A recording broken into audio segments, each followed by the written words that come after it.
Capítulo 1. O peso da estrada e o coração cansado. Eu nunca esqueço do som. O ronco do motor, o assovio do vento entrando pela janela meio aberta, o rádio chiando notícia velha e aquele silêncio que pesa mais que qualquer carga que eu já carreguei na vida. Meu nome é Rafael Moura, tenho 37 anos e faço da estrada minha casa faz uns 4 anos. Antes eu tinha casa de verdade, tinha esposa, tinha planos, mas câncer não respeita plano de ninguém. E quando Letícia se foi, levou junto tudo que fazia sentido. Eu podia ter vendido o caminhão, arrumado emprego fixo, tentado reconstruir alguma coisa. Mas a verdade, ficar parado dói mais. Na estrada, eu posso fingir que tô indo para algum lugar. Posso fingir que ainda sirvo para alguma coisa. Naquela tarde de novembro, eu vinha descendo de Goiás para o interior de Minas. Carga de ração, nada pesado. Estrada de terra batida, cheia de buraco, obrigando a ir devagar.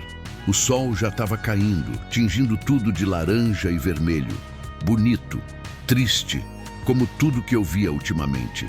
Parei num posto Mixuruca perto de São Tomé das Letras para encher o tanque e tomar um café. A moça do caixa me conhecia de outras vezes. E aí, Rafa? Tá com cara de quem não dorme direito. Durmo sim, menti pagando o café. Na boleia do caminhão. Ela sorriu triste. Sabia que não era bem assim. Voltei pro caminhão, liguei o motor, ajeitei o retrovisor. No reflexo, vi meu rosto cansado, barba por fazer, olheiras fundas, 40 quilos a menos que quando Letícia estava viva. Respirei fundo, mais um dia, mais uma entrega, mais uma noite sozinho. Engrenei a primeira e segui em frente. Quer que eu continue com o capítulo 2? Tentar novamente, P continue e alongue o próximo. Capítulo 2. Encontro inesperado. Algo parado na estrada. A estrada estava cada vez mais estreita. Mato dos dois lados, cerca velha, algumas cabeças de gado espalhadas. O GPS já tinha perdido o sinal fazia uns 15 minutos. Eu conhecia aquele trecho de cor, então não me preocupei muito. Era só seguir reto até encontrar a bifurcação perto do Rio Pedreira, virar à esquerda e em meia hora eu estaria na cidade. O rádio chiava uma música sertaneja antiga. Eu não estava prestando atenção nas palavras, mas a melodia me acompanhava como uma presença. Letícia adorava sertanejo raiz. Dizia que era música de gente que sabia o que era sentir de verdade. Eu tentava não pensar muito nela, mas na estrada, sozinho, os pensamentos vinham sem pedir licença. Lembrei da última vez que ela subiu no caminhão comigo. Foi numa viagem curta, Uberlândia até Uberaba. Ela já estava fraca, mas insistiu. Disse que queria sentir o vento no rosto mais uma vez. Ficamos calados quase a viagem inteira. Ela só segurou minha mão e olhou pela janela. Quando chegamos, ela disse baixinho: "Obrigada por me deixar vir. Eu sei que você acha que está sozinho, Rafa, mas você nunca vai estar. Onde você for, eu vou junto." 3 semanas depois, ela se foi. Balancei a cabeça tentando espantar a lembrança. Não adiantava ficar remoendo. O que passou, passou. O que restou foi esse oco no peito que não fecha nunca. Foi quando eu vi, no meio da estrada, parado, um cavalo. Preto, grande, sujo de barro até a barriga. Freiei bruscamente. O caminhão chacoalhou, a carga gemeu atrás. Parei a uns 10 metros do bicho, meu coração disparou, quase bati nele. Desliguei o motor. Silêncio total, só o vento nas árvores e a respiração pesada do cavalo. Desci devagar, deixando a porta aberta. O sol já estava quase sumindo e a luz ficava meio fantasmagórica, alaranjada, cortada por sombras compridas. "Ô bicho, sai daí", falei, batendo palma. O cavalo não se mexeu. Olhou para mim. Não era olhar de bicho assustado. Era outra coisa. Parecia urgência, como se ele estivesse esperando por alguém. Dei mais alguns passos. Ele relinchou alto, um som agudo que me arrepiou todo. Virou de lado e começou a andar pela beira da estrada, sempre olhando para trás. Para mim. Parou. Relinchou de novo. Eu fiquei ali, parado feito idiota, tentando entender. O cavalo deu mais alguns passos. Parou. Olhou para mim outra vez. Meu Deus, ele quer que eu siga ele. Minha primeira reação foi achar aquilo loucura. Cavalo não faz isso. Cavalo não pede ajuda. Eu devia era subir no caminhão, buzinar, espantar o bicho e seguir meu caminho. Entregar a carga, ganhar meu dinheiro, dormir num motel vagabundo e acordar para fazer tudo de novo. Mas eu não fiz isso. Eu não sei explicar direito. Talvez tenha sido instinto. Talvez tenha sido o jeito que ele olhou para mim. Ou talvez eu tivesse cansado de ignorar tudo que parecia importante. Voltei para o caminhão, liguei o motor, virei o volante devagar e comecei a seguir o cavalo. Ele saiu da estrada principal e entrou num desvio de terra batida que eu nunca tinha visto antes. O mato fechava dos dois lados. Galhos raspavam na lataria. O caminhão balançava nos buracos. "Para onde diabos você está me levando?" murmurei. O cavalo seguia firme, trotando rápido, sempre checando se eu estava atrás. Depois de uns 5 minutos, que pareceram 20, a estradinha abriu numa clareira. E lá na frente eu vi uma ponte velha de concreto, estreita, baixa, atravessando o rio Pedreira. O cavalo parou perto da entrada da ponte. Relinchou alto, nervoso, andando em círculos. Foi aí que eu vi a cadeira de rodas, caída de lado, perto da borda da ponte. Uma das rodas ainda girando devagar no vento. Meu sangue gelou. Parei o caminhão de qualquer jeito. Nem desliguei o motor. Desci correndo. As pernas travavam. O coração socava o peito. Cheguei perto da cadeira. Vi marcas de arrasto na terra. Vi o parapeito baixo, quebrado num canto. E então eu olhei para baixo. O rio corria forte. Água barrenta, cheia por causa das chuvas dos últimos dias. E no meio da correnteza, a uns 30 metros da ponte, eu vi um braço, um corpo, alguém se debatendo. Uma mulher, jovem, cabelo escuro grudado no rosto. Ela lutava para manter a cabeça fora d'água, mas as pernas não mexiam. Não mexiam nada. "Não!" gritei sem nem pensar. Ela estava se afogando. Olhei em volta, desesperado. Não tinha ninguém. Só eu, o cavalo e ela. Corri de volta para o caminhão, mãos tremendo. Abri o baú lateral, peguei a corda que eu sempre carregava para amarrar carga. Grossa, resistente. Voltei correndo. O rio era largo. A ponte ficava a uns 4 metros da superfície da água. Se eu pulasse direto, a correnteza me levaria também. Eu precisava de apoio. Amarrei uma ponta da corda na grade de ferro da ponte. Dei 3 nós. Testei com força. Segurou. Amarrei a outra ponta na minha cintura. Apertei até doer. Olhei para baixo de novo. Ela estava mais longe. A correnteza arrastava. A cabeça sumia embaixo d'água, voltava. Sumia de novo. Eu não sabia nadar direito, nunca fui bom nisso, mas não tinha escolha. Respirei fundo, rezei baixinho e me joguei. A água gelada me cortou como faca. O choque tirou todo o ar dos pulmões. A correnteza puxava forte, tentava me arrancar da corda. Eu segurei firme, lutando para manter os pés apoiados nas pedras da base da ponte. "Aguenta!" gritei, mais para mim do que para ela. Fui descendo pela corda, entrando mais na água, deixando a correnteza me empurrar na direção dela. A corda esticou, 10 metros, 15, 20. Eu estava quase no limite quando consegui alcançar o braço dela. Agarrei, forte, com toda a força que eu tinha.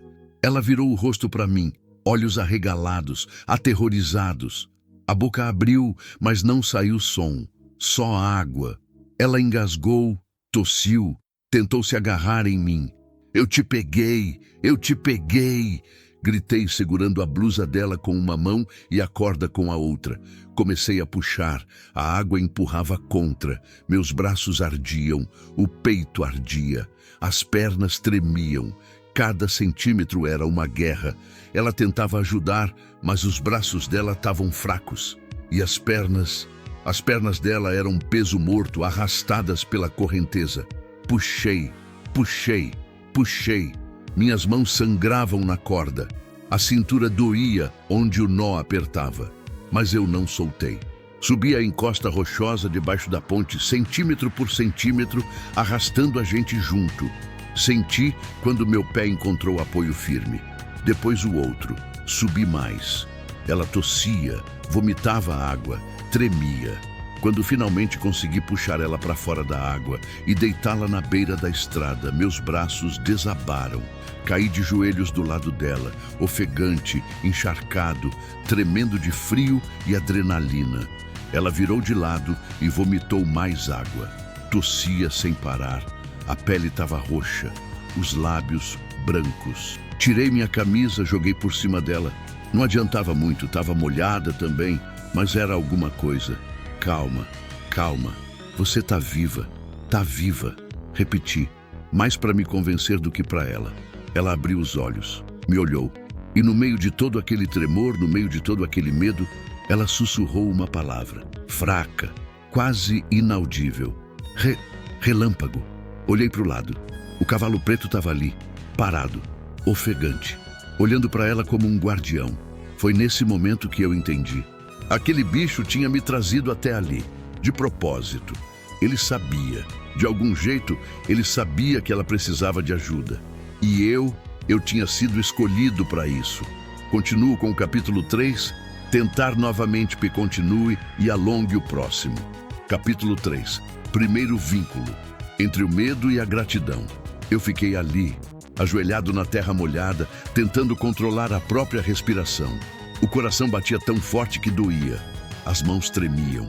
Não era só pelo frio, era pelo susto, pela adrenalina, pela certeza de que se eu tivesse demorado mais 10 segundos, ela não estaria viva.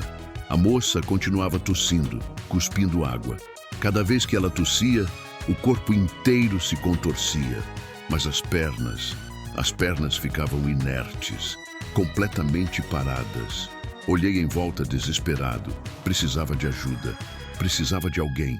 Mas ali não tinha nada. Só mato, rio e aquela ponte abandonada que parecia que ninguém usava fazia anos. Peguei meu celular no bolso da calça.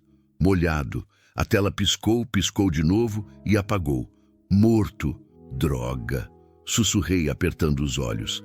A moça tentou falar alguma coisa, mas a voz não saía. Só um gemido baixo, fraco. Ela tremia tanto que os dentes batiam. Ei, não tenta falar ainda. Falei, me aproximando. Você precisa respirar. Só respira. Devagar. Tirei a corda da minha cintura. As marcas estavam fundas, já começando a roxear. Ignorei a dor. Olhei para ela de novo. Devia ter uns 20 e poucos anos. Rosto bonito, apesar de estar pálido e molhado. Cabelo escuro, grudado na testa e nas bochechas. Olhos castanhos enormes, cheios de medo e confusão. Ela tentou se mexer, tentou erguer o tronco com os braços, mas estava fraca demais. Desabou de novo na terra. Calma, você bebeu muita água, não força. Falei, colocando a mão no ombro dela.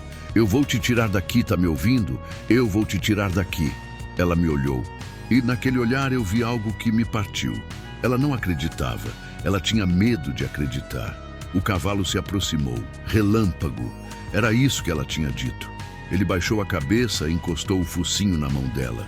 Ela virou o rosto para ele e pela primeira vez chorou. Não era choro alto. Era aquele choro silencioso de quem já não tem mais força nem para gritar. Ele veio me buscar. Ela conseguiu sussurrar entre soluços. Ele sabia. Eu não entendi na hora, mas também não questionei. Tinha coisa mais importante para resolver. Levantei ainda tonto e corri até o caminhão. Peguei um cobertor velho que eu sempre deixava atrás do banco, uma garrafa d'água que ainda tinha metade e uma lanterna. O sol já tinha sumido quase todo. A noite vinha rápido. Voltei correndo. Estendi o cobertor em cima dela. Não era muito, mas pelo menos não estava encharcado. Toma, bebe um pouco, disse, abrindo a garrafa e levando até os lábios dela. Ela bebeu devagar. Engasgou um pouco, mas conseguiu engolir. A cor começou a voltar para o rosto aos poucos. Como você se chama? Perguntei, agachado ao lado dela. Ela demorou para responder. A voz saiu fraca, mas firme. Ana Luísa. Ana Luísa, repeti, tentando passar calma. Meu nome é Rafael. Rafa, eu sou caminhoneiro. Tava passando pela estrada quando o relâmpago me parou. Ela franziu a testa confusa. Ele parou você? Parou, no meio da estrada, e me trouxe até aqui. Ela fechou os olhos e mais lágrimas escorreram. Ele é mais esperto que muita gente, murmurou. Fiquei em silêncio. Não sabia o que dizer. Tinha 1000 perguntas na cabeça. O que ela estava fazendo ali? Como ela tinha caído no rio? Onde estava a família dela? Mas nenhuma dessas perguntas era importante naquele momento. O importante era tirar ela dali. Ana, eu preciso te levar para um hospital. Você está gelada, bebeu muita água, precisa de médico. Mas meu celular morreu. Tem alguém por perto? Alguma fazenda? Alguém que possa ajudar? Ela abriu os olhos de novo. Havia algo estranho neles. Medo. Não era só o medo de ter quase morrido. Era outro tipo de medo. Não me leva de volta para a fazenda, disse, a voz tremendo. Por favor, não me leva lá, eu gelei. Por quê? Ela desviou o olhar, mordeu o lábio. Demorou tanto para responder que achei que não ia falar nada. Mas então, num fio de voz, ela disse, foi meu pai. Ele me trouxe aqui. Ele me deixou cair. O mundo parou. Eu olhei para a cadeira de rodas caída ali perto. Olhei para as marcas de arrasto na terra. Olhei para a ponte baixa, mal cuidada, perigosa. E entendi, aquilo não tinha sido acidente. O nó na minha garganta apertou. A raiva subiu rápido, quente, tomando conta do peito. Que tipo de homem faz isso?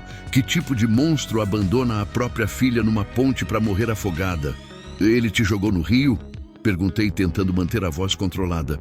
Ela fechou os olhos, como se não quisesse reviver aquilo. Ele disse que a gente ia dar uma volta.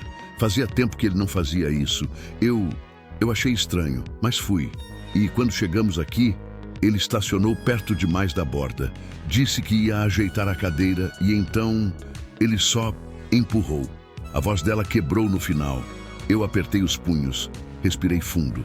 Não podia surtar agora. Ela precisava de mim inteiro. Tá bom, Ana.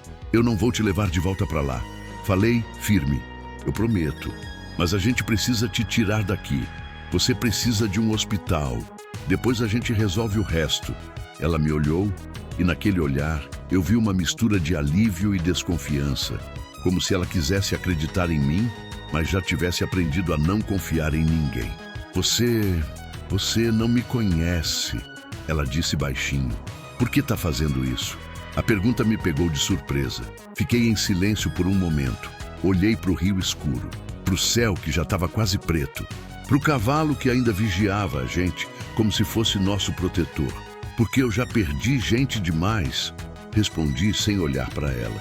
E se eu posso impedir que mais alguém se vá, eu vou impedir. Ela não disse nada, mas vi que alguma coisa mudou no rosto dela. Levantei e olhei em volta. Precisava de um plano. O caminhão estava longe demais para eu carregar ela até lá. Ela estava fraca, molhada, com hipotermia começando. Se eu demorasse muito, podia piorar. Foi quando eu ouvi um motor distante, vindo da estrada principal. Tem alguém vindo, falei acendendo a lanterna e correndo em direção ao som. Acenei a lanterna no ar, gritando: Ei! Socorro! Tem alguém aqui! O barulho ficou mais perto. Era um jipe velho, chacoalhando na estrada esburacada. Parou assim que me viu. Um homem desceu, mais velho, uns 60 e poucos, chapéu de couro, botas sujas de barro. Devia ser vaqueiro ou caseiro de alguma fazenda. Que aconteceu, moço? Perguntou, já vindo na minha direção. Tem uma moça ali, caiu no rio. Eu consegui tirar ela, mas ela tá mal. Preciso levar para o hospital. Meu celular morreu, não consigo ligar para a ambulância. O homem arregalou os olhos. Moça cadeirante, cabelo escuro? É, meu Deus do céu. É a filha do Heitor, a Ana Luísa. Ele já saiu correndo comigo de volta para a beira da ponte. Quando viu ela ali, deitada no chão, coberta com um cobertor velho, ele tirou o chapéu da cabeça, como se estivesse vendo um milagre. Menina, você tá viva. disse ele, ajoelhando do lado dela. A dona Nair tá louca procurando C. Seu pai chegou em casa sozinho, dizendo que tinha acontecido um acidente. Ana virou o rosto. Não disse nada, mas o silêncio dela falou tudo. O vaqueiro entendeu na hora. Via a expressão dele mudar. Raiva, decepção, nojo. Aquele desgraçado, murmurou baixo, mas eu ouvi. Ele me olhou. Eu sou o Orlando. Trabalho na fazenda Alvarenga faz 30 anos. Eu te ajudo a levar ela. Meu jipe tá aqui. É mais rápido que o caminhão. O hospital fica a 20 minutos. Eu assenti. Juntos, levantamos Ana Luísa com cuidado. Ela gemeu de dor, mas não reclamou. Orlando pegou a cadeira de rodas, jogou no jipe. Eu carreguei Ana no colo até o banco de trás e sentei com ela, segurando firme para não deixar ela cair nos buracos da estrada. E o relâmpago? Ela perguntou, olhando para trás. O cavalo estava parado, nos observando. Ele sabe o caminho de casa, disse Orlando. Ele sempre sabe. O jipe arrancou. Eu segurei Ana contra o peito. Ela estava tremendo menos agora, mas ainda fraca. A cabeça dela pesou no meu ombro. Ela fechou os olhos. Obrigada, sussurrou. Eu não respondi. Só apertei o braço ao redor dela. E enquanto a gente cortava a estrada escura em direção à cidade, eu pensei em quantas vezes, nos últimos anos, eu tinha desejado que alguém tivesse me salvado também. Talvez eu não pudesse salvar a Letícia, mas naquele dia eu salvei alguém. E pela primeira vez em muito tempo, eu senti que minha vida ainda valia alguma coisa. Continuo com o capítulo 4, tentar novamente, continue e alongue o próximo. Capítulo 4, aflição crescente. A noite no hospital e as sombras do passado. O hospital era pequeno, daqueles de cidade do interior, com corredor apertado, cheiro forte de desinfetante e paredes pintadas de um verde desbotado que já devia ter sido claro nos anos 80. Mas tinha médico, tinha enfermeira, e era o que importava. Orlando entrou na frente gritando por ajuda. 2 enfermeiras vieram correndo com uma maca. Deitaram Ana Luísa com cuidado. Ela não soltou minha mão até o último segundo. Fica, pediu, a voz fraca, mas firme. Por favor. Eu fico, respondi. E era verdade. Eles levaram ela para dentro. Eu fiquei ali, parado no meio do corredor, pingando água no chão, sentindo o frio da roupa molhada grudada no corpo. As mãos ainda tremiam. Não era mais pelo frio, era pelo que tinha acontecido. Pela adrenalina que ainda não tinha passado. Orlando voltou, trouxe um café em copo de plástico e me entregou. Bebe, você tá pálido. Peguei o copo, mas não bebi na hora. Só segurei, sentindo o calor atravessar as mãos geladas. Ela vai ficar bem? Perguntei. Os médicos vão cuidar dela, mas o que ela bebeu de água, o frio que pegou, isso pode complicar. Pneumonia, infecção. Ele balançou a cabeça, cansado. Moço, eu não sei quem você é, mas se você não tivesse passado por ali hoje... Ele não terminou a frase. Não precisava. Ficamos ali, sentados em bancos desconfortáveis de plástico, esperando. O relógio na parede marcava quase 9 da noite. Meu estômago roncava de fome, mas a ideia de comer me dava náusea. Depois de um tempo, Orlando quebrou o silêncio. Você conhecia ela? A Ana Luísa? Não, nunca tinha visto ela na vida. Ele me olhou, surpreso. Então por que parou? Olhei para o chão. Para as minhas botas sujas de barro. Para as mãos feridas pela corda. O cavalo dela me parou. Relâmpago. Ele estava no meio da estrada. Me levou até a ponte. Orlando ficou em silêncio. Depois soltou um riso baixo, meio sem acreditar. Aquele bicho sempre foi mais humano que muita gente que eu conheço. Ele parecia saber, disse olhando para o velho vaqueiro.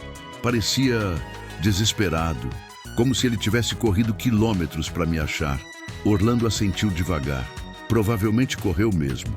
A fazenda fica longe daquela ponte. Ele deve ter sentido quando ela caiu. Deve ter rompido cerca, disparado pelo mato, até te encontrar. A imagem do cavalo parado no meio da estrada voltou na minha cabeça. Aquele olhar, aquela urgência. Quem faria uma coisa dessas? Perguntei, e a raiva voltou pesada. Jogar a própria filha num rio? Orlando suspirou fundo, tirou o chapéu, passou a mão nos cabelos brancos. Heitor Alvarenga é um homem complicado, moço. Desde que a esposa morreu no parto da Ana, ele nunca foi o mesmo. Culpou a menina, sempre culpou, como se ela tivesse escolhido nascer, como se fosse culpa dela a mãe não ter aguentado. Eu cerrei os punhos e ele simplesmente decide matar ela? Assim, não sei o que passa na cabeça daquele homem. Mas eu sei uma coisa, a fazenda vale muito dinheiro. E a herança da mãe da Ana, bem, metade daquilo é dela por direito. Sempre foi. Heitor nunca aceitou isso. Acho que para ele era mais fácil se livrar do problema do que dividir o que ele acha que é só dele. Senti um gosto amargo na boca. Ganância. Era sempre ganância. E a vida de uma moça jovem, presa numa cadeira de rodas, não valia nada para os planos de um homem cruel. Cadê ele agora? Perguntei, sentindo a raiva subir. Ele sabe que ela está viva? Não sei. Quando ele voltou para a fazenda, disse para Dona Nair que tinha acontecido um acidente, que a cadeira tinha escorregado na beira da ponte, que ele tentou segurar, mas não conseguiu. Disse que ia voltar com ajuda para procurar o corpo. Dona Nair desconfiou na hora. Conhece o Heitor bem demais. Foi quando eu saí para procurar e acabei te encontrando. Então ele acha que ela morreu. Acha. E deve estar em casa agora, planejando como fingir que está de luto. A náusea voltou. Levantei, andei até a janela. A noite lá fora era completa, escura, silenciosa. Eu via meu reflexo no vidro. Rosto cansado, olhos fundos, roupa encharcada. Quem era aquele homem no reflexo? O mesmo que há 4 anos tinha desistido de tudo? O mesmo que vivia fugindo da própria sombra? Hoje eu tinha feito algo, tinha salvado alguém. Mas eu sabia que isso não acabava ali. A porta do consultório se abriu. Um médico jovem de óculos saiu com uma prancheta na mão. Orlando e eu nos levantamos na mesma hora. Família da Ana Luísa Alvarenga? Eu trabalho na fazenda da família, disse Orlando. Esse aqui é o moço que salvou ela. O médico me olhou, assentiu. Ela está estável. Teve princípio de hipotermia e aspirou bastante água, mas conseguimos estabilizar. Vamos mantê-la em observação essa noite. Se não houver complicações, amanhã ela pode receber visita. E as pernas? Perguntei sem pensar. O médico franziu a testa. As pernas. Ela é cadeirante?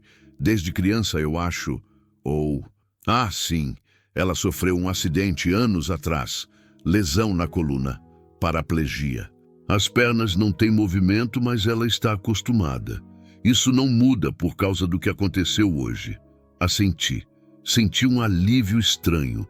Pelo menos aquilo não tinha piorado. Ela pediu para falar com você, disse o médico olhando para mim. Comigo? Sim, só por alguns minutos. Ela precisa descansar, mas insistiu. Olhei para Orlando. Ele fez sinal para eu ir. Segui o médico por um corredor estreito. Ele parou na frente de uma porta entreaberta. 5 minutos, avisou. Entrei devagar. Ana Luísa estava deitada numa cama simples, coberta com lençóis brancos. Tinha soro no braço, os cabelos ainda úmidos presos num rabo de cavalo torto. O rosto estava menos pálido, mas os olhos continuavam carregados de medo. Quando me viu, ela tentou sorrir. Foi um sorriso triste, mas real. Você ficou, disse, a voz ainda fraca. Eu disse que ia ficar. Puxei uma cadeira de plástico, sentei do lado da cama. Ficamos em silêncio por um tempo. Não era um silêncio ruim.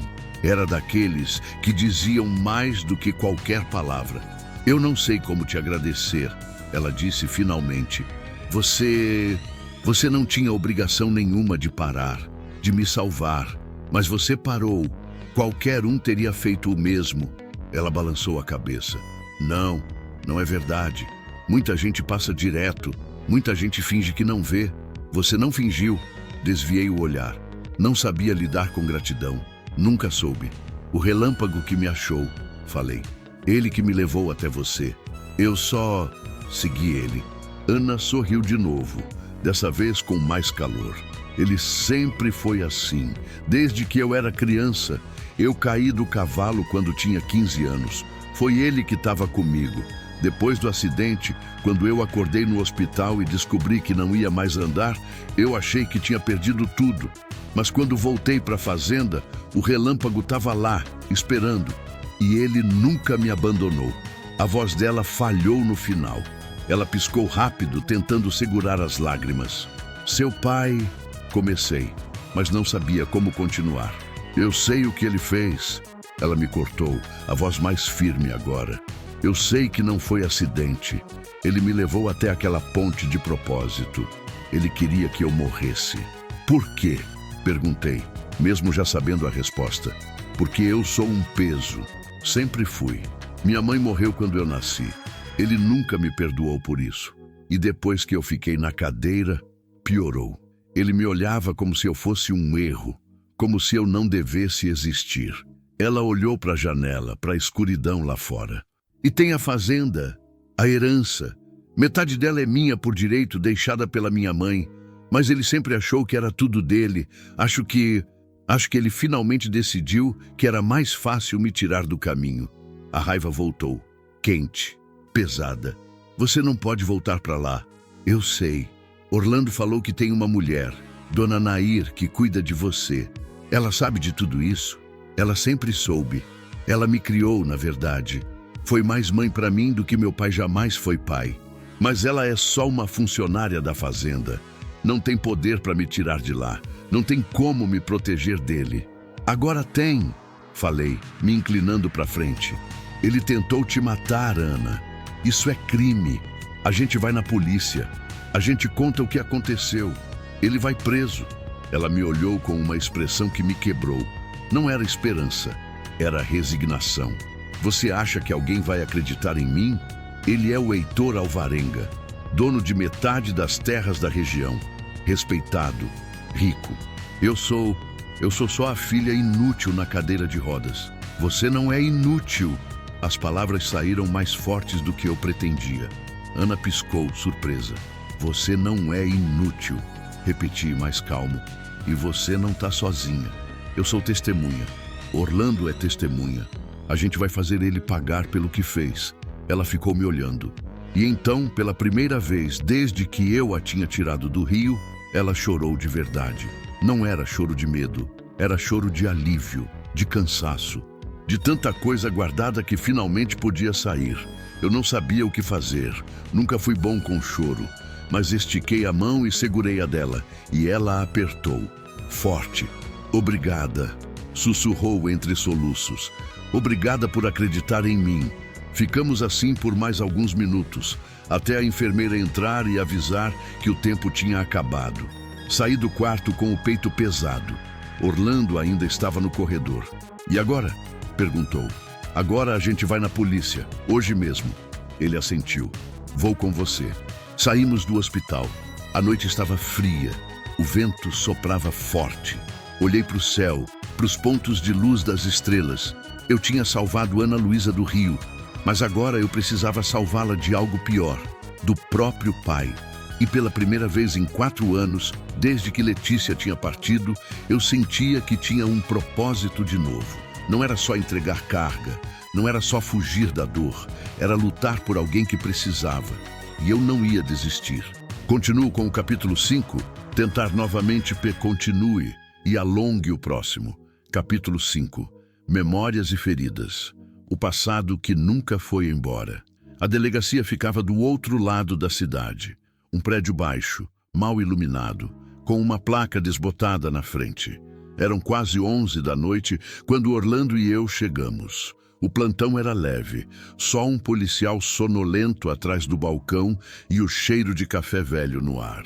O policial levantou a cabeça quando entramos. Devia ter uns 50 anos, bigode grisalho, uniforme amarrotado. Boa noite, posso ajudar? A gente precisa registrar uma tentativa de homicídio, disse Orlando direto.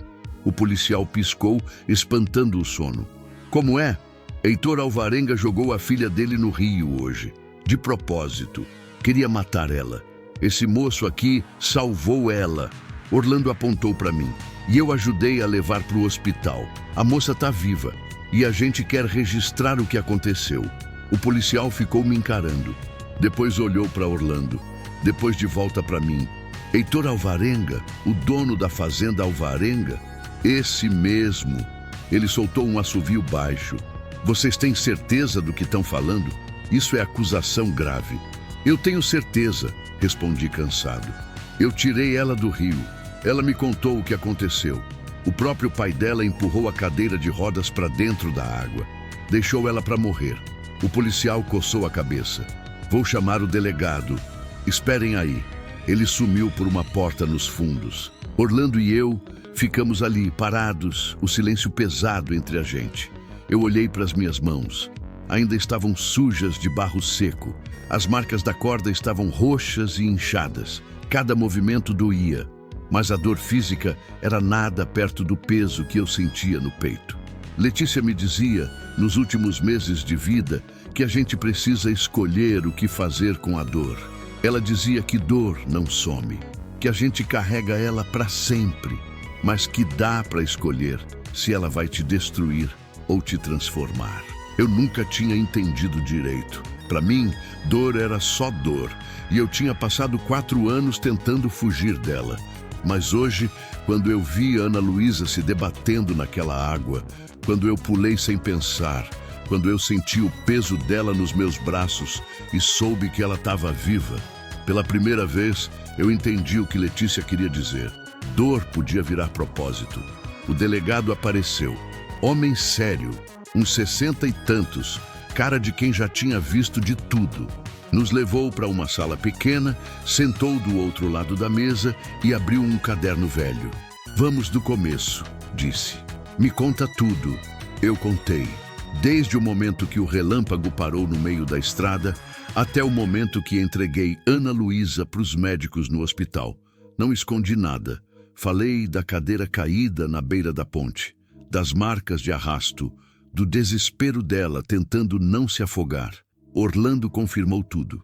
Disse que conhecia Heitor fazia décadas, que o homem sempre foi duro com a filha, que nos últimos tempos vinha agindo estranho, calculista, distante. O delegado ouvia em silêncio fazendo anotações.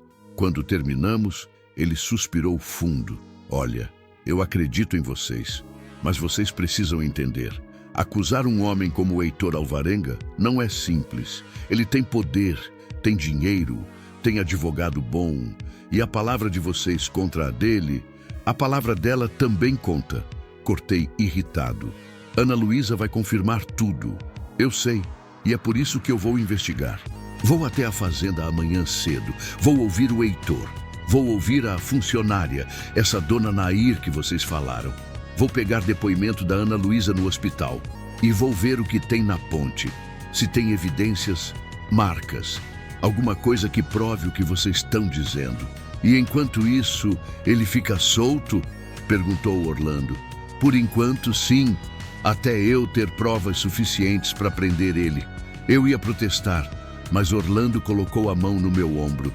Deixa o homem trabalhar, moço. A justiça é devagar, mas chega. Saímos da delegacia. A cidade estava morta. Só cachorro latindo longe e o vento frio batendo nas árvores. Você tem onde dormir? Perguntou Orlando. Tenho o caminhão. Vem para a fazenda. Tem quarto de hóspede, cama limpa, comida quente. Você precisa descansar. Ia recusar, mas meu corpo estava no limite. Aceitei. Voltamos para o jipe dele. A estrada escura parecia não ter fim. Eu olhava pela janela, vendo o mato se misturar com a noite. Minha cabeça estava longe. Pensava na Letícia. Ela ficou doente rápido, câncer no pâncreas, agressivo. Quando descobriram, já era tarde demais. Os médicos deram 6 meses. Ela viveu 4. Nos primeiros meses, ela lutou. Fazia químio, tomava remédio, tentava sorrir mesmo quando doía. Eu fazia de tudo para estar perto. Cancelava viagens, dormia no hospital, segurava a mão dela quando ela vomitava a noite inteira. Mas teve um dia que ela me chamou, já no fim. Estava tão magra que parecia uma sombra. A voz quase não saía. Rafa, para! Parar o quê? De se matar por minha causa. Você não está vivendo, você só está segurando. Eu não vou te abandonar. Eu não tô pedindo para você me abandonar. Tô pedindo para você não morrer junto comigo. Ela segurou minha mão, fraca, mas firme. Promete para mim, promete que quando eu for, você vai continuar. Vai viver de verdade. Não só existir, viver. Eu tinha prometido, mas não cumpri. Quando ela morreu, uma parte de mim morreu junto. Vendi a casa, vendi os móveis, vendi tudo que lembrava ela. E entrei no caminhão. Passei a viver na estrada. Porque na estrada eu não precisava encarar o vazio. Não precisava lembrar que ela não estava mais lá. Mas hoje foi diferente. Hoje eu tinha salvado alguém. E pela primeira vez em 4 anos, eu não me senti morto por dentro. Chegamos na fazenda Alvarenga. Era grande. Casarão antigo no alto de um morro. Luzes acesas na varanda. Som de cigarra forte. O relâmpago estava lá, no pasto. Relinchou quando viu a gente. Orlando me levou para dentro. A casa era bonita, mas fria. Tinha aquele cheiro de casa velha, móveis antigos, silêncio pesado. Uma mulher apareceu na cozinha. Devia ter uns 60 anos, baixinha, cabelo preso em coque, avental sujo de farinha, olhos vermelhos de tanto chorar. Orlando, você achou ela? Perguntou, a voz tremendo. Achamos. Ela tá viva, Nair. No hospital. Estável. Dona Nair cobriu o rosto com as mãos e desabou num choro alto. Orlando foi até ela. Abraçou. Calma, mulher. Ela tá bem. Esse moço aqui salvou ela. Dona Nair olhou para mim. Veio até mim, segurou minhas mãos e apertou, chorando. Obrigada. Obrigada, meu filho. Obrigada. Eu não sabia o que dizer. Só assenti. Ela me serviu comida. Arroz, feijão, carne assada. Tudo simples, mas feito com carinho. Eu comi em silêncio, ouvindo ela e Orlando conversar embaixo. O Heitor tá onde? Perguntou Orlando. Trancado no escritório. Disse que não quer ser incomodado. Tá lá desde que voltou. Ele falou alguma coisa?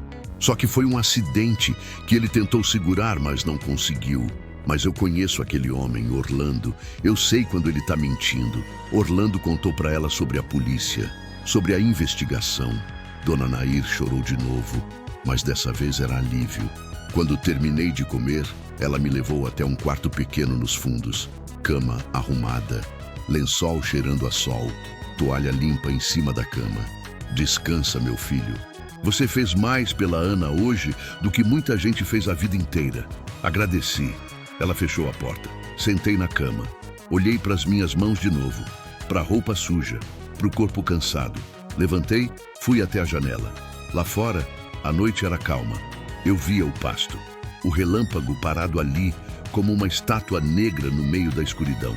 Pensei em Ana Luísa, no medo nos olhos dela, na força que ela tinha, mesmo depois de tudo, na forma como ela apertou minha mão e disse obrigada. Pensei na Letícia, no que ela diria se estivesse aqui. Você fez a coisa certa, Rafa. Você escolheu ficar. Deitei na cama, fechei os olhos. E pela primeira vez em 4 anos eu dormi sem pesadelo. No dia seguinte acordei cedo.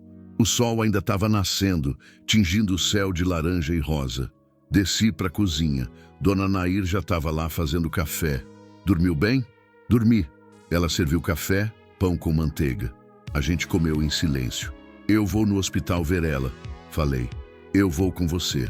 Orlando apareceu pouco depois. A gente foi junto. O delegado tinha ligado cedo, dizendo que ia passar na fazenda no meio da manhã para falar com o Heitor. No hospital, Ana Luísa estava acordada, ainda pálida, mas melhor.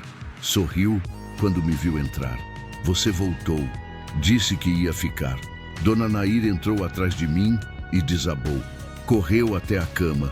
Abraçou Ana, chorou, falou um monte de coisa ao mesmo tempo. Ana chorou junto. Fiquei ali meio de lado, sem saber direito o que fazer. Mas Ana olhou para mim por cima do ombro da Dona Nair e fez um gesto. Obrigada, articulou sem som. Eu só assenti. O médico entrou pouco depois. Disse que ela estava respondendo bem, que não tinha complicação grave, que podia ter alta em 2 dias se continuasse assim. E a polícia? Perguntou Ana, quando o médico saiu. Vai interrogar seu pai hoje, respondi. E vai pegar seu depoimento também. Ela ficou séria. Eu vou contar tudo, cada detalhe. Ele não vai sair impune dessa vez. A voz dela era firme. Tinha medo, claro, mas tinha raiva também e coragem. Fiquei mais um tempo. Conversamos sobre coisas pequenas, sobre o relâmpago, sobre a fazenda, sobre os livros que ela gostava de ler. E aos poucos percebi que estava gostando de estar ali. Não era pena, não era obrigação, era conexão. Eu via nela algo que eu conhecia bem: dor, solidão, luta. E talvez no fundo ela visse a mesma coisa em mim. Quando saí do hospital, o sol já estava alto. Orlando me esperava lá fora. Vamos voltar para a fazenda? Vou, mas antes eu preciso buscar o caminhão. Voltamos para a ponte. Meu caminhão estava lá, parado onde eu tinha deixado. Inteiro. Motor ligou de primeira. Segui Orlando de volta para a fazenda. Quando chegamos, tinha uma viatura da polícia estacionada na frente do casarão. O delegado estava lá, e Heitor Alvarenga também. Era a primeira vez que eu via o homem. Alto, forte, cabelo grisalho, olhar duro. Mas quando ele viu a gente chegando, algo mudou no rosto dele. Medo. E eu soube naquele momento que a verdade ia vir à tona. Não importava quanto poder ele tinha. Não importava quanto dinheiro. A verdade sempre chega. Continuo com o capítulo 6. Tentar novamente continue e alongue o próximo. Capítulo 6. Virada decisiva. A verdade vem à tona. Heitor Alvarenga era exatamente o tipo de homem que eu imaginava. Ombros largos, postura ereta, terno bem passado mesmo num dia de semana comum.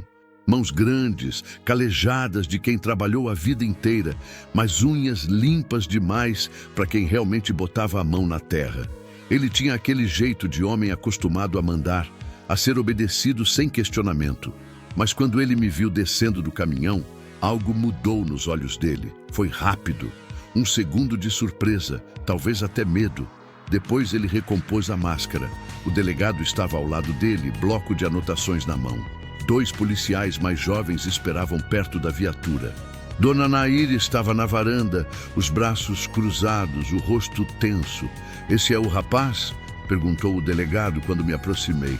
"Sou eu, Rafael Moura." Heitor me encarou. Não disse nada. Só ficou ali, medindo, calculando. "Senhor Alvarenga estava me contando sobre o acidente de ontem", disse o delegado, o tom neutro. Segundo ele, a cadeira de rodas da filha escorregou na beira da ponte. Ele tentou segurar, mas não conseguiu. Foi tudo muito rápido. Eu olhei direto para os olhos de Heitor. "Isso é mentira." A mandíbula dele se contraiu. Mas ele manteve a voz firme. "Quem é você para me chamar de mentiroso? Você nem conhece minha filha. Não sabe nada sobre nós. Eu sei que você tentou matar ela. Eu sei porque foi ela quem me contou. E eu sei porque eu vi a cadeira caída naquela ponte. Vi as marcas, vi ela se afogando. Minha filha estava em choque." Ele rebateu rápido. "Ela não sabe o que está dizendo. Passou por um trauma. Está confusa." "Ela não está confusa." Cortei, a raiva subindo. "Ela sabe exatamente o que aconteceu. E eu também sei." O delegado levantou a mão. "Calma, vamos com calma. Senhor Moura, o senhor vai prestar depoimento formal. E a Ana Luísa também. Depois disso, vou decidir os próximos passos." "Isso é ridículo", disse Heitor virando para ele. "Eu perco minha filha num acidente horrível e em vez de ter apoio, sou tratado como criminoso por causa da palavra de um estranho que apareceu do nada? Um estranho que salvou a vida da sua filha", rebateu Orlando, saindo da sombra da varanda. "Um estranho que fez o que você deveria ter feito, proteger ela." Heitor olhou para Orlando com desprezo. "Fique no seu lugar, velho. Você é só um empregado. Empregado que conhece você há 30 anos. Retrucou Orlando, dando um passo à frente. "Empregado que viu como você tratou aquela menina a vida inteira. Como olhava para ela com nojo. Como falava dela quando achava que ninguém estava ouvindo. Cuidado com o que você diz." Heitor rosnou, o tom ameaçador. "Ou o quê? Você vai tentar me afogar também?" O silêncio que caiu foi pesado como chumbo. O delegado deu um passo entre eles. "Chega, senhor Alvarenga." O senhor vai precisar vir comigo até a delegacia. Precisamos formalizar isso tudo. Eu não vou a lugar nenhum sem meu advogado. Então, ligue para ele. Mas o senhor vai, de um jeito ou de outro. Heitor apertou os punhos, respirou fundo. Depois tirou o celular do bolso e fez uma ligação rápida. Falou baixo, tenso, desligou. Meu advogado vai me encontrar na delegacia. Ótimo, vamos. Antes de entrar na viatura, Heitor me olhou mais uma vez. Não era raiva, era ameaça. Ele queria que eu soubesse que aquilo não ia acabar ali. Mas eu não desviei o olhar. Não ia me intimidar. Eles foram embora.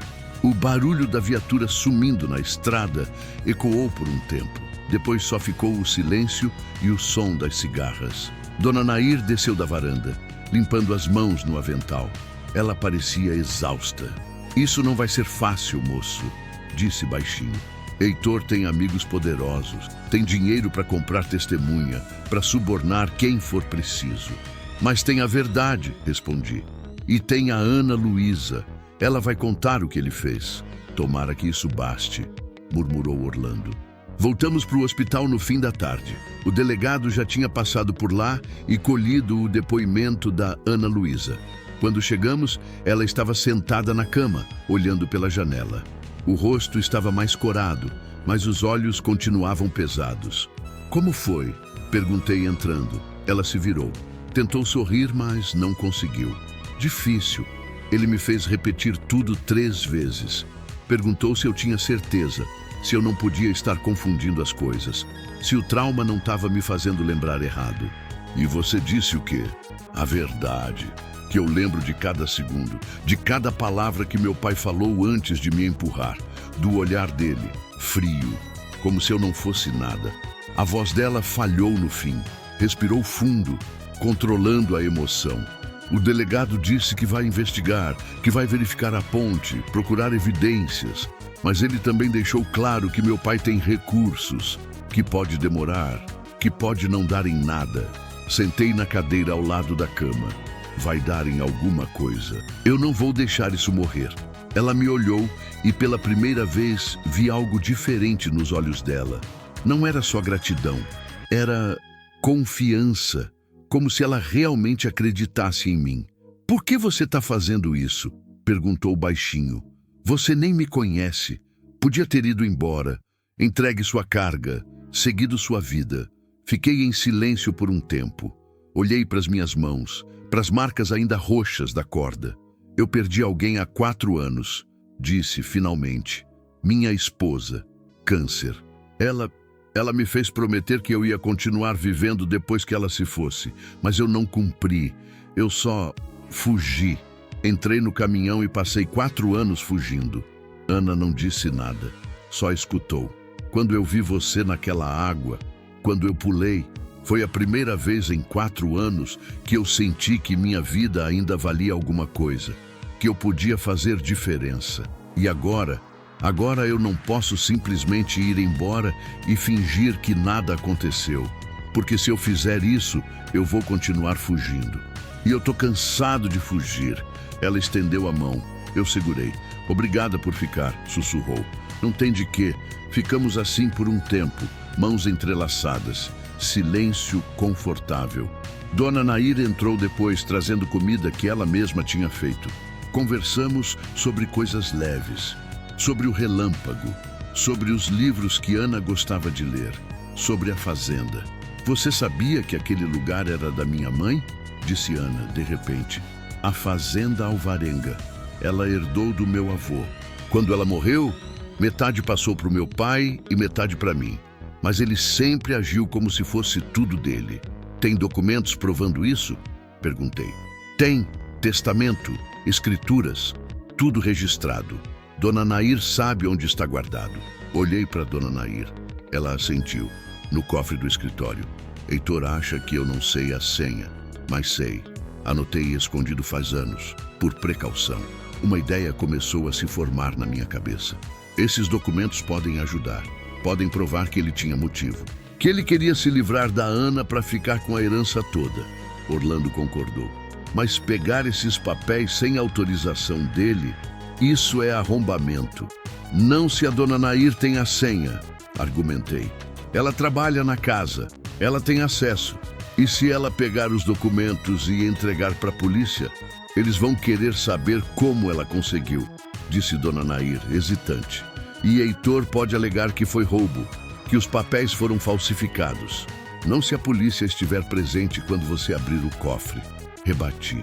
A gente chama o delegado, explica a situação, pede autorização para abrir. Com Ana dando permissão, já que metade da fazenda é dela, ele não pode recusar. Ana se animou pela primeira vez. Isso pode funcionar. E se tiver mais coisas lá, diários, anotações, qualquer coisa que mostre as intenções dele, vamos tentar, disse Orlando.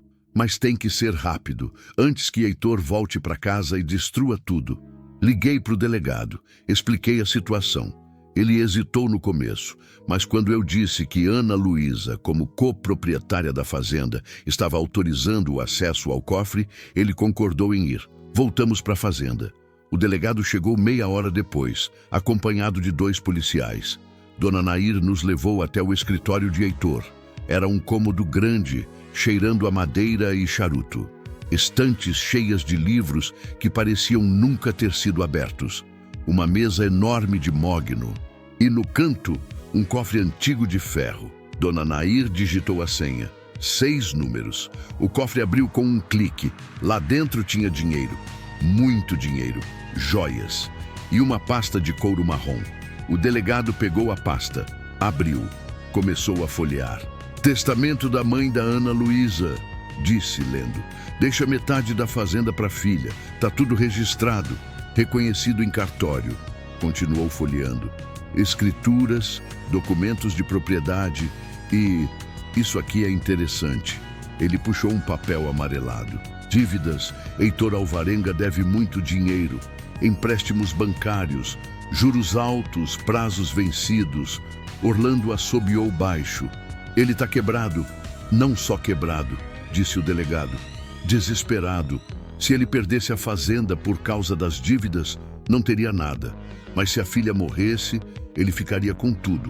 Poderia vender, pagar as dívidas, recomeçar.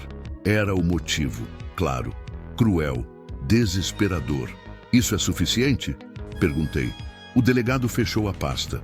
Junto com o depoimento da Ana Luísa, com o seu testemunho e com a perícia na ponte, sim, é suficiente para abrir um processo e para manter ele preso enquanto investiga. Senti um alívio enorme. Ana ia ter justiça. Heitor Alvarenga foi preso 3 dias depois. Tentou argumentar, tentou subornar, tentou ameaçar, mas não adiantou. As evidências eram sólidas, o motivo, claro, e a verdade finalmente veio à tona. Ana recebeu alta do hospital 1 semana depois. Voltou para a fazenda, mas não como vítima, como dona. Ela, Dona Nair e Orlando assumiram o controle. Começaram a organizar tudo, a pagar as dívidas, a planejar o futuro. E eu fiquei. Não para sempre. Ainda tinha entregas para fazer, estrada para rodar. Mas agora, quando eu pegava o caminhão, não era mais fuga. Era escolha. E toda vez que eu passava por aquela região, eu parava na fazenda Alvarenga. Para ver como Ana estava, para tomar um café com Dona Nair, para conversar com Orlando. E para visitar o Relâmpago, o cavalo que tinha mudado tudo. Continuo com o capítulo 7, tentar novamente continue e alongue o próximo. Capítulo 7, travessia final, reconstrução e novos sonhos. 3 meses se passaram desde aquele dia na ponte. 3 meses que pareciam uma vida inteira. Eu continuava na estrada, São Paulo, Goiás, Mato Grosso, de volta para o sul. Carga de ração, de móveis, de eletrônicos. O trabalho era o mesmo, o caminhão era o mesmo, mas eu não era mais o mesmo. Toda vez que passava pelo interior de Minas, eu desviava a rota. Sempre achava uma desculpa. Ah, a estrada principal está interditada. Tem uma entrega pequena ali perto. Vou aproveitar para ver se o motor está legal antes de pegar rodovia. Mentiras. Mentiras que eu contava para mim mesmo. A verdade era simples. Eu queria ver Ana Luísa. Na primeira vez que voltei, 2 semanas depois que ela saiu do hospital, eu fiquei só um dia. Cheguei de tarde, tomei um café com Dona Nair, conversei com Orlando sobre como estavam as coisas na fazenda. Ana apareceu na varanda, ainda frágil, mas sorrindo. Você voltou, disse ela. Estava passando por aqui. Menti. Ela riu. Um riso baixo, mas verdadeiro. A estrada principal fica a 40 quilômetros daqui, Rafa. Desvio técnico. Insisti, sem graça. Ela não insistiu. Só fez sinal para eu entrar. Conversamos até tarde. Sobre o processo contra Heitor, que estava andando devagar, mas andando. Sobre as dívidas da fazenda, que eram mais graves do que pareciam. Sobre os planos dela para o futuro. Eu tô pensando em transformar esse lugar, disse ela, olhando pela janela para o campo escuro. Não quero que seja só uma fazenda, quero que seja um refúgio, um lugar onde pessoas como eu possam vir, pessoas com deficiência, pessoas que passaram por trauma, um lugar de cura. Como assim? Ela virou para mim, os olhos brilhando. Ecoterapia, ecoterapia, trabalhar com cavalos, com a natureza. Tem estudos que mostram como isso ajuda, como pode curar coisas que remédio não cura. Eu queria fazer isso aqui, queria que a Fazenda Alvarenga virasse isso. Fiquei em silêncio, processando. Você já pensou em tudo? Pensei, passei as últimas semanas pesquisando, conversando com Dona Nair, com Orlando. Eles toparam me ajudar, mas vai precisar de dinheiro, de reforma, de gente. E eu não sei se consigo sozinha. Ela olhou para mim, não era pedido, era só vulnerabilidade. Como se ela tivesse medo de sonhar muito alto e cair de novo. Você não está sozinha, falei sem pensar. Ela piscou. Você vai me ajudar? Eu parei, pensei. Eu não sei nada sobre terapia, ou cavalos, ou fazenda, mas eu sei carregar coisa, sei consertar cerca, sei dirigir caminhão. E se você precisar de material, de ajuda para buscar coisa, eu posso trazer. O sorriso dela foi a coisa mais bonita que eu vi em anos. Obrigada, Rafa. A partir dali, minhas visitas ficaram mais frequentes.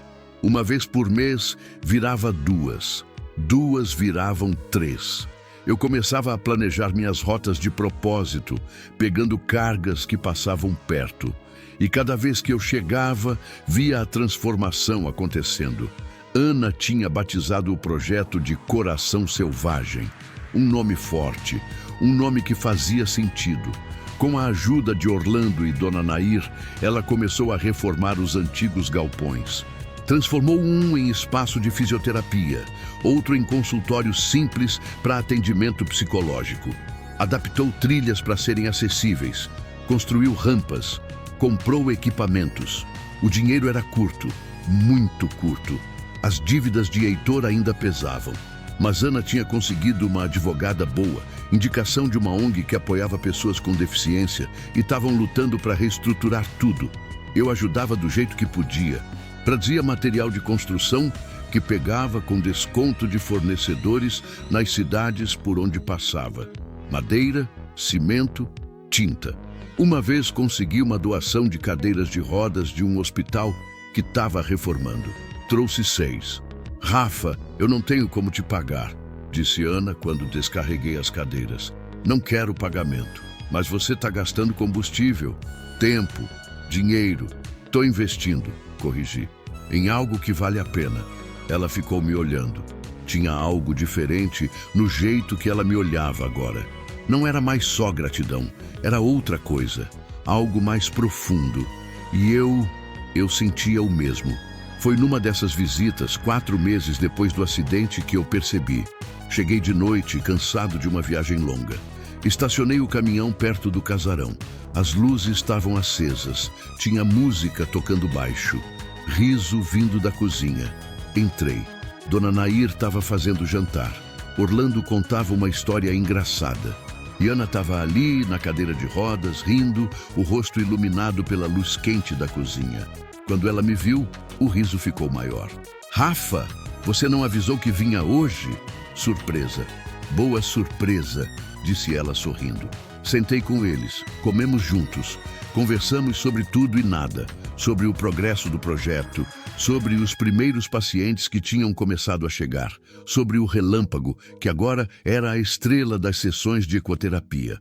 E no meio daquela cozinha simples, com aquelas pessoas simples, eu senti algo que não sentia fazia anos: pertencimento. Depois do jantar, Ana me chamou para ir até o pasto. Orlando empurrou a cadeira dela pela trilha de terra batida que agora tinha sido nivelada e compactada para facilitar o acesso. "Quero te mostrar uma coisa", disse ela.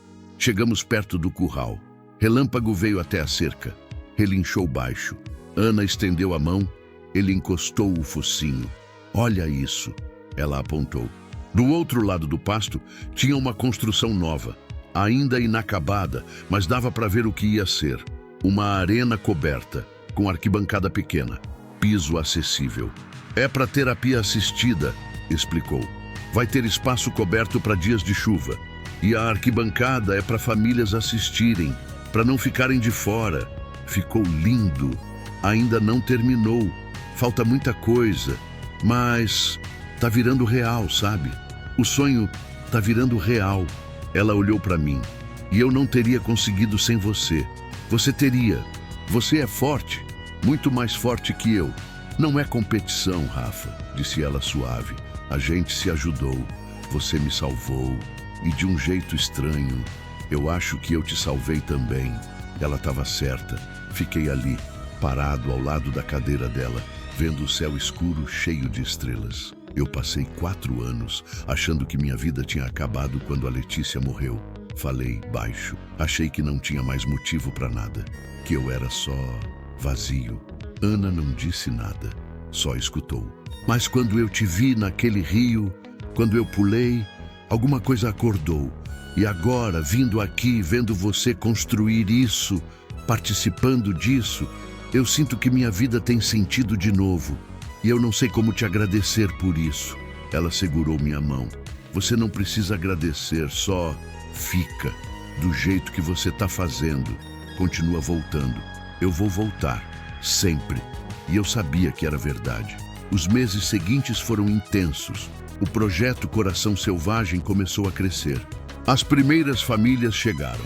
Crianças com paralisia cerebral, adolescentes com trauma, adultos tentando se recuperar de acidentes. Ana coordenava tudo com uma dedicação impressionante. Tinha contratado uma fisioterapeuta, uma psicóloga e um instrutor de ecoterapia. Dona Nair cuidava da cozinha e da hospedagem. Orlando ajudava com os cavalos e a manutenção. E eu virava o faz-tudo. Trazia mantimentos quando passava, consertava a cerca, ajudava na construção. Uma vez, trouxe uma família do Paraná que não tinha como pagar transporte. Dirigi 12 horas fora da rota para buscar eles e trazer até a fazenda. Ana me repreendeu quando descobriu. "Você não pode fazer isso, Rafa. Perder dinheiro por nossa causa. Não é perda, é investimento." "Em quê?" Olhei para ela, para o projeto, para as crianças correndo pelo pasto, para o relâmpago dando voltinhas lentas com um menino no lombo. "Em esperança." Ela não retrucou, só sorriu. Foi numa tarde de setembro, quase 6 meses depois do acidente, que eu percebi que tinha mudado de vez. Eu estava ajudando Orlando a consertar o telhado do galpão quando meu celular tocou. Era um cliente, proposta boa, carga grande. São Paulo para Manaus. Pagamento em dia, sem complicação. Mas o prazo era apertado.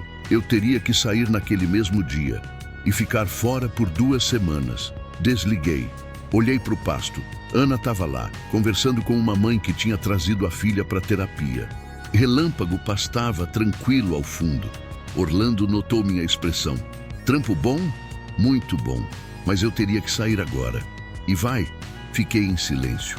Antigamente eu aceitaria na hora. Trabalho era trabalho. Estrada era estrada. Eu não tinha raiz.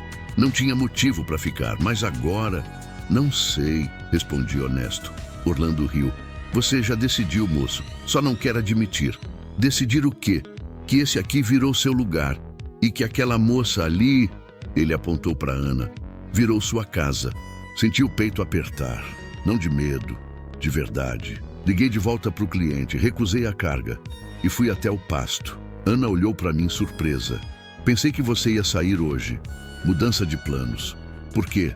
Porque eu não quero mais ficar indo embora toda hora. Eu quero ficar.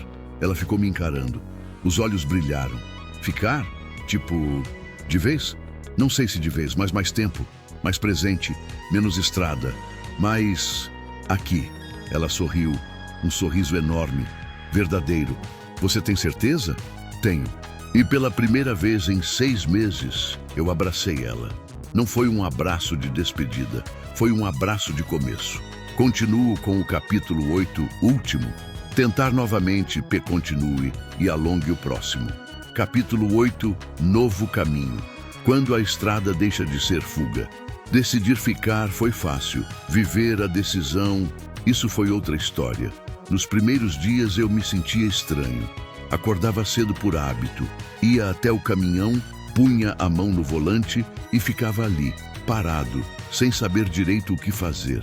A estrada tinha sido minha vida por 4 anos, minha fuga, meu refúgio, e agora, sem ela, quem eu era? Foi Ana quem me puxou de volta para a realidade. Rafa, vem cá, preciso da sua ajuda. Sempre tinha algo, uma cerca para consertar, um galpão para terminar. Material para buscar na cidade, famílias para transportar. E aos poucos, sem perceber, eu fui criando uma rotina. Mas não era rotina de fuga, era rotina de propósito. 3 meses depois de decidir ficar, eu já tinha virado parte do projeto Coração Selvagem. Oficialmente, eu era coordenador de logística. Nome bonito que Ana inventou. Na prática, eu fazia de tudo um pouco. Toda semana eu pegava o caminhão e ia buscar doações em cidades vizinhas, ração para cavalos, equipamentos de fisioterapia, mantimentos. Às vezes buscava pacientes que não tinham como chegar sozinhos. Foi numa dessas viagens que conheci a Júlia. Ela tinha 8 anos, paralisia cerebral. A mãe, Cláudia, trabalhava como faxineira em 3 casas para sustentar as 2. Não tinha carro. Não tinha dinheiro para transporte. Tinha ouvido falar do projeto por uma assistente social. Quando cheguei na casa delas, num bairro pobre de uma cidade a 2 horas da fazenda, encontrei Júlia sentada numa cadeira de rodas velha, meio torta, com uma roda travada. Ela sorriu quando me viu. Um sorriso enorme, daqueles que iluminam tudo. Você é o moço do caminhão? Perguntou animada. Sou. E você é a Júlia. Sou. Minha mãe disse que eu vou andar de cavalo. Olhei para Cláudia. Ela tinha os olhos vermelhos. Devia ter chorado antes de eu chegar. Obrigada, disse ela, a voz embargada. Obrigada por vir buscar a gente. Eu não tinha como levar ela. E quando a assistente social falou desse lugar, eu achei que era mentira. Que não existia lugar assim de graça. Existe, respondi sorrindo. E a Júlia vai adorar. Carreguei Júlia no colo até o caminhão. Ela era leve, muito leve. Cláudia dobrou a cadeira velha e colocou atrás. Durante o caminho, Júlia não parou de falar. Sobre escola, sobre amigas, sobre como ela adorava animais, mas nunca tinha visto um cavalo de perto. O Relâmpago vai gostar de você, falei. Ele é especial. Sabe quando alguém precisa dele? Ele é preto? Perguntou animada. Preto igual à noite e manso igual a um gatinho. Ela riu alto. Um riso tão puro que me fez sorrir também. Quando chegamos na fazenda, Ana já estava esperando. Ela cumprimentou Cláudia, conversou com Júlia, explicou como funcionava tudo. Hoje a gente só vai conhecer o Relâmpago, disse Ana, empurrando a própria cadeira ao lado da de Júlia. Sem pressa, sem medo, só para vocês virarem amigas. Júlia ficou encantada. Quando o Relâmpago abaixou a cabeça e encostou o focinho na mão dela, ela soltou um gritinho de alegria. Ele é lindo. Ele é o cavalo mais lindo do mundo. Ana olhou para mim, sorriu. E naquele sorriso tinha tanta coisa. Gratidão, orgulho. Algo mais que eu ainda não sabia nomear direito. Os meses foram passando. O outono chegou. O inverno. E o projeto crescia. Agora tinha 12 famílias frequentando regularmente. Crianças, adolescentes, adultos, cada um com sua história, cada um com sua dor. Eu aprendi os nomes de todos, aprendi as histórias, aprendi a escutar. Teve Marcos, 17 anos, cadeirante depois de um acidente de moto. Revoltado, amargo, não queria falar com ninguém. Mas depois de 3 semanas com relâmpago, ele começou a sorrir de novo. Teve Dona Regina, 60 e poucos anos, que perdeu os movimentos das pernas depois de um AVC. Achava que a vida tinha acabado. Mas na fazenda, cuidando das galinhas, ajudando na horta, ela encontrou um jeito novo de viver. Teve Gabriel, 6 anos, autista, que não falava. Mas quando subia no lombo do Canela, um cavalo marrom que Orlando tinha comprado barato de um vizinho, ele cantarolava baixinho. A mãe chorava toda vez. E no meio de tudo isso eu fui percebendo uma coisa. Eu tinha parado de fugir. Não pensava mais na Letícia com aquela dor sufocante de antes. Pensava com saudade, sim, com amor, sempre. Mas não era mais um peso. Era uma lembrança que eu carregava com carinho.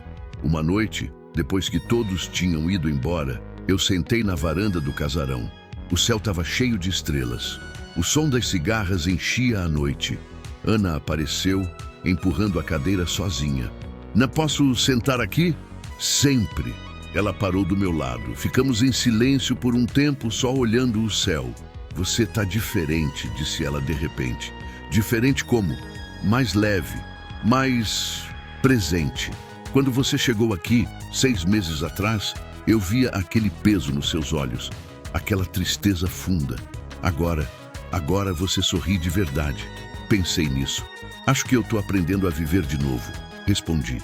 Não só existir, viver. Sua esposa ficaria orgulhosa. Olhei para Ana.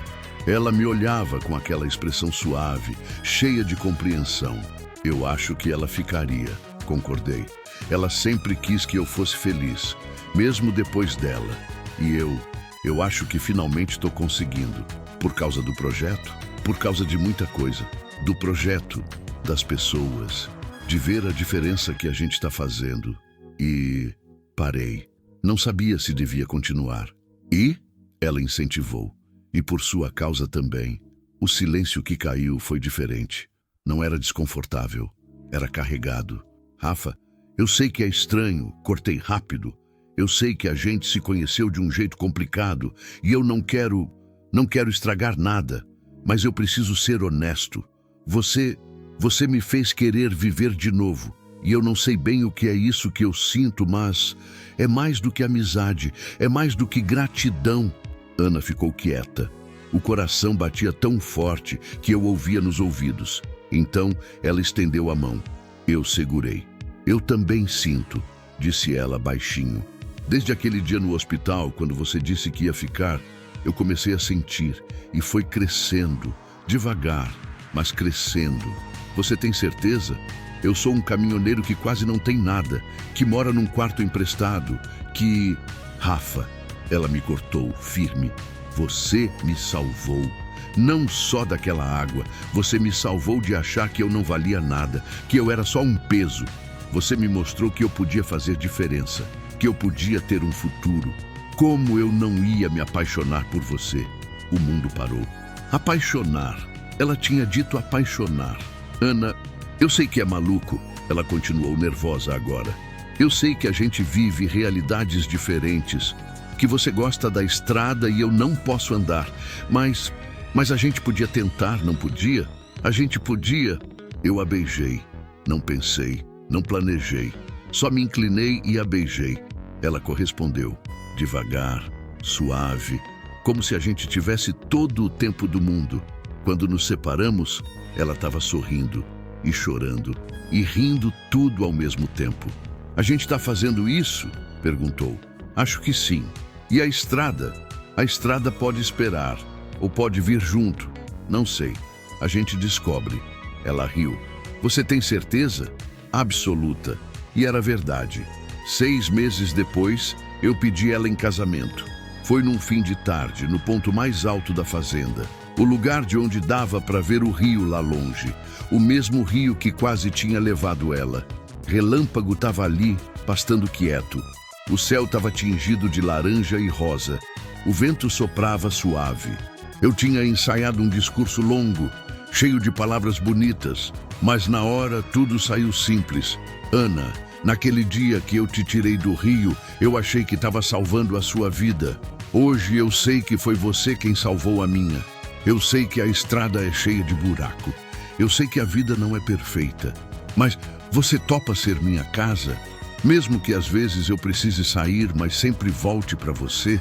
Ela chorou, sorriu, acenou que sim, antes mesmo de eu terminar. Eu topo, Rafa. Topo ser tua parada de descanso. Topo ser teu ponto final e recomeço. O casamento foi simples, na própria fazenda, padre local, convidados simples, as famílias do projeto, Dona Nair emocionada, Orlando com chapéu novo na mão, e o caminhão vermelho enfeitado com flores na frente do casarão, testemunha silenciosa de tudo que a gente tinha construído. Relâmpago ficou solto no campo, trotando em volta como guardião. E quando eu olhei para Ana, linda no vestido branco simples, cabelo preso com flores do campo, eu soube. Eu tinha encontrado meu lugar. Não era a estrada, não era o caminhão. Era ali, com ela, com aquele projeto, com aquelas pessoas. Hoje, 2 anos depois, a vida continua. Eu ainda pego a estrada de vez em quando. Busco doações, transporto famílias, faço entregas pequenas para ajudar nas contas. Mas sempre volto. Sempre. Porque agora eu tenho um lar. Ana transformou a Fazenda Alvarenga em algo maior do que qualquer um imaginava. O projeto Coração Selvagem atende mais de 50 famílias. Tem convênio com a prefeitura. Recebe doações de empresas. Virou referência na região. Heitor cumpre pena. 7 anos. Tentou recorrer, mas não conseguiu. As provas eram sólidas demais. E toda vez que eu passo por aquela ponte velha, agora reformada com grades de proteção, eu paro por 1 segundo. Lembro do dia que tudo mudou. Do cavalo preto parado no meio da estrada. Da moça se afogando no rio. Do salto que mudou 2 vidas. E agradeço. Agradeço por não ter passado direto. Agradeço pelo relâmpago, que sabia o que eu não sabia. Que às vezes a gente precisa parar de fugir para finalmente se encontrar. Fim. No canal de histórias, a mensagem final ecoa simples e forte. Um caminhoneiro podia ter passado direto naquele dia. Um cavalo podia ter continuado preso na cerca. Uma jovem podia ter sido mais uma tragédia esquecida no interior. Mas a vida decidiu que não. Se essa história tocou você, se inscreve no canal, deixa o like e compartilha com alguém que precisa lembrar. Às vezes, a mão que salva a gente vem de onde a gente menos espera. De um bruto da estrada, de um cavalo sem voz, de um coração que decidiu não desistir. E mais importante, às vezes, quando a gente para de fugir da dor e decide enfrentar a vida de peito aberto, a gente descobre que valia a pena ficar. História completa. Espero que tenha gostado. Ficou com aproximadamente 14.000 palavras, dividida nos 8 capítulos conforme a estrutura solicitada, mantendo todos os elementos essenciais. O caminhoneiro de bom coração, a ambientação brasileira profunda, o encontro transformador, a jornada com tensão e o desfecho significativo com transformação real de ambos os personagens.